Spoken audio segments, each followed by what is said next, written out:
Dinliyorum. Ruşen Hanım, Elif artık size dert olmayacak. Her şeyi hallettik biz. Artık sıra sizin. Hazır mı paramız?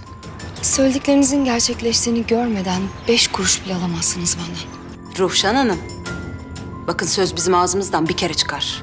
Hallettik diyorum size.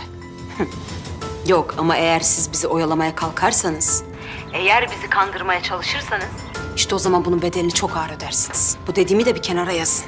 Anne. Tabii efendim, tabii size de iyi günler, iyi günler.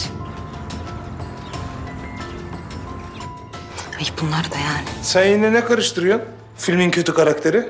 Kaç kere bana şöyle söyleme demedim mi inan? Ha? Konuşuyorsunuz durmadan. Daha sofra hazır değil.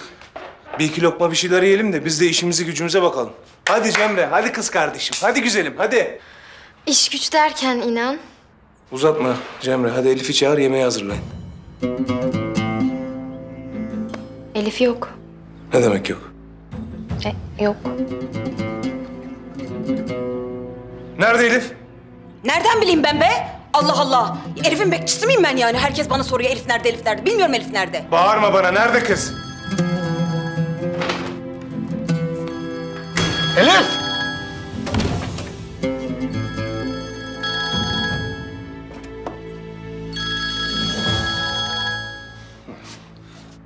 Elif. Alo. Ne var lan beyaz marsık? İnan. Elif'i ver telefona.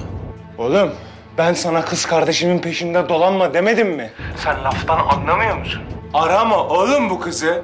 Bok sineği gibi yapıştın lan, düş yakamızdan. Elif'in telefonunun sende ne işi var İnan? Bak, olaylar çok kötüye gidecek, haberin olsun. Oğlum ananın babanın demediği kalmadı. O gün kızın ağzına sıçtınız burada. Hala sen ne yüzle arıyorsun? Döveyim mi ben seni? Ha? En iyisi o galiba. İnan bak benim canımı sıkmaya başlıyorsunuz, haberin olsun. Elif'i ver bana, hemen. Bak hala Elif diyor. Bana bak oğlum. Senin o kaslı bacaklarını koparır eline veririm. Yürümeyi unutursun.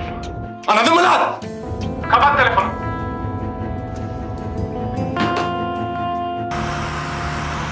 Eğer o kıza bir şey yaptıysanız var ya,